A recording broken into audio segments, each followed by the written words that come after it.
America, we need to talk. Somehow or other this nation has arrived at a historic crossroads, in a moment that seems quantifiably ordinary and with an election that honestly shouldn't matter much.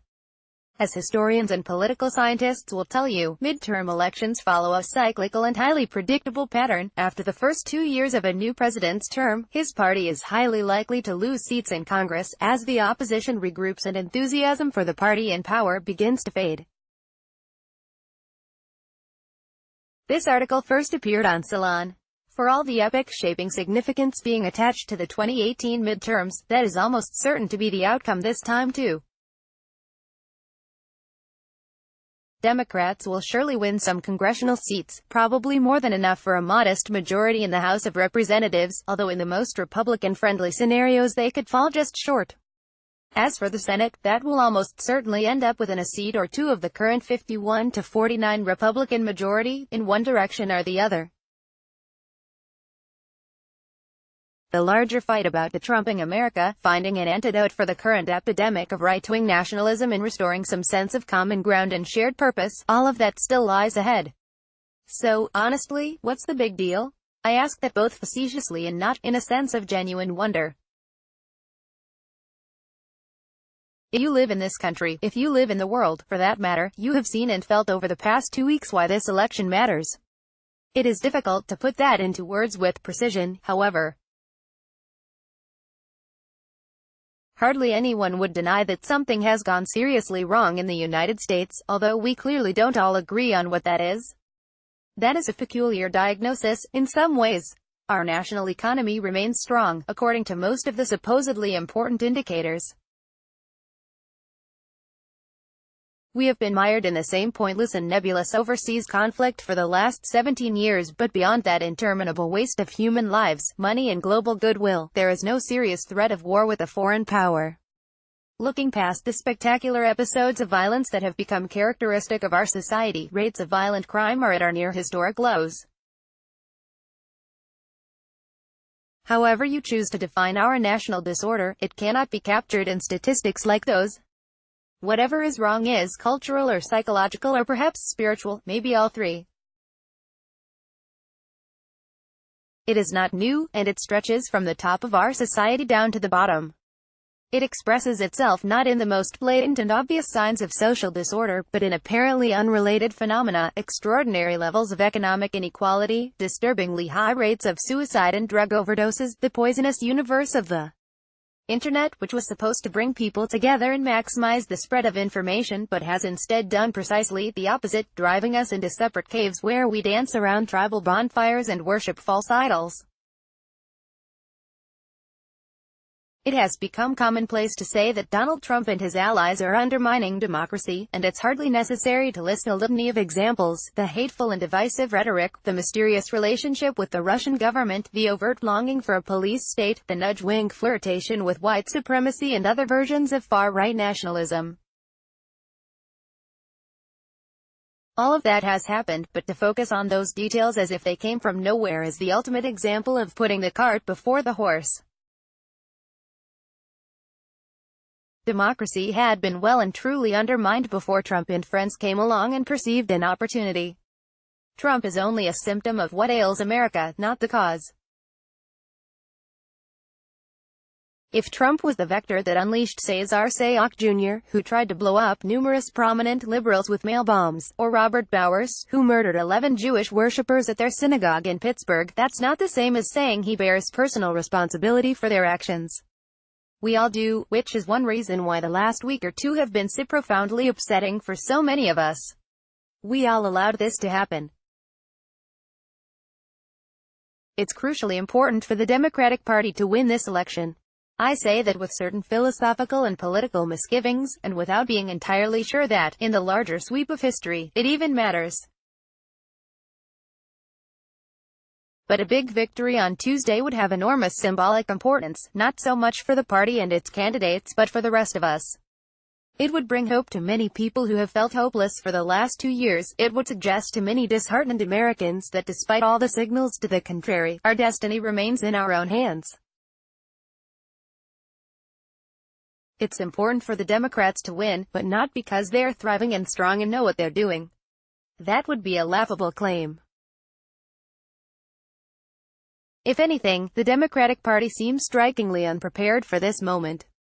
It's a timorous and internally conflicted coalition with no clear ideology and no core constituency, which deliberately avoids controversial or confrontational positions and has spent almost 30 years defining itself entirely in negative terms: not Republicans, not tax and spend liberals, not the left.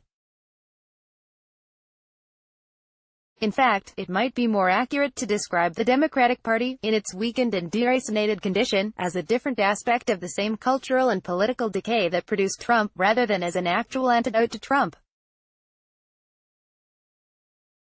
Certainly there are signs of ferment and change within the Democratic coalition. If that ferment first coalesced around Bernie Sanders in 2016, it has now spread far beyond him.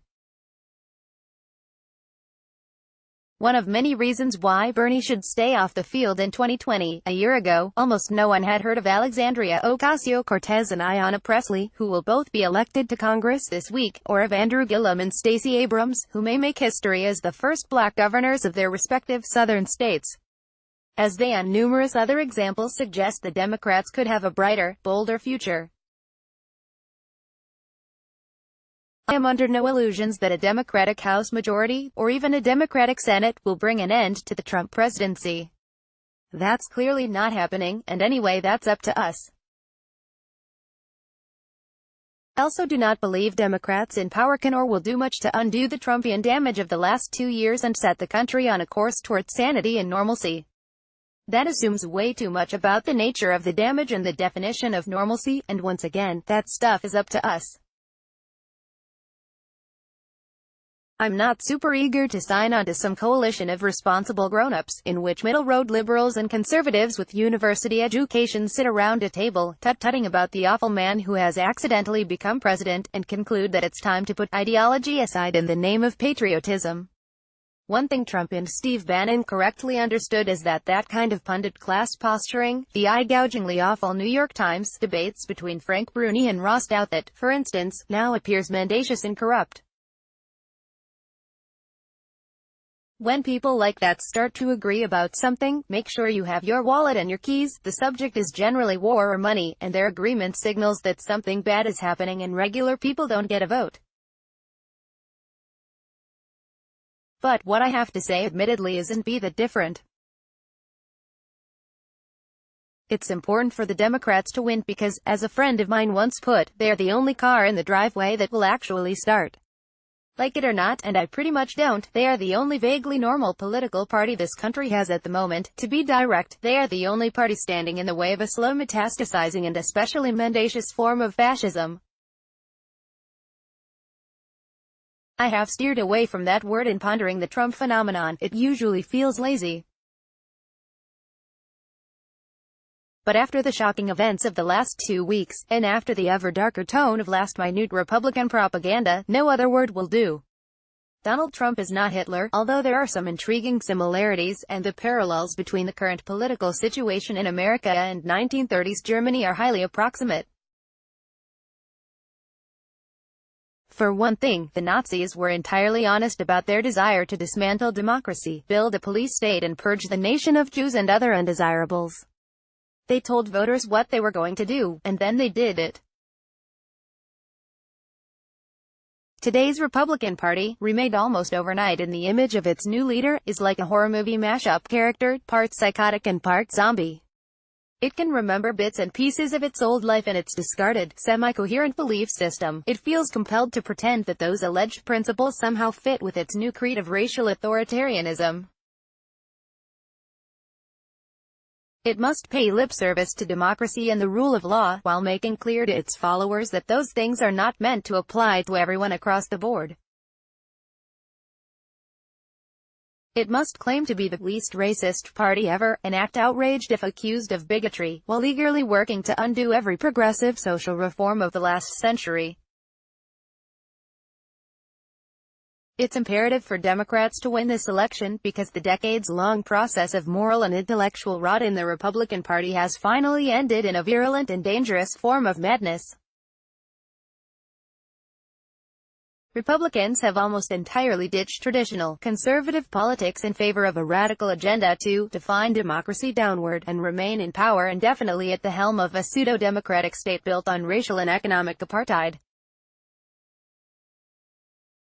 A fascist state, in other words, whatever term it might apply to itself. Donald Trump catalyzed and accelerated this process, and became its major beneficiary. But he didn't start it, and there's no reason to believe it will stop when he departs the political scene. Do Democrats understand the grave and unique danger we face at this historical crossroads, where at least a third of Americans would be delighted to follow Trump and the Republicans into the darkness, and an unknown number of others would be willing to follow along? I don't know.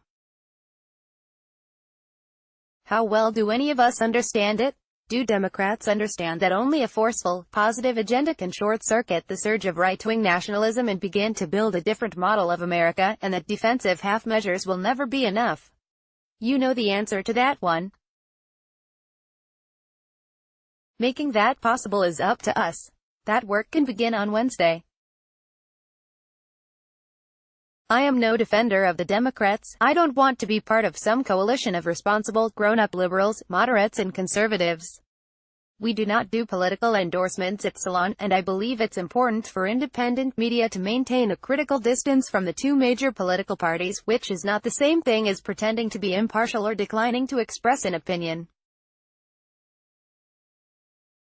Years ago, Bill Moyers, one of my principal role models, told me that when he moved out of politics and into journalism he became a registered independent, which he saw as a matter of principle.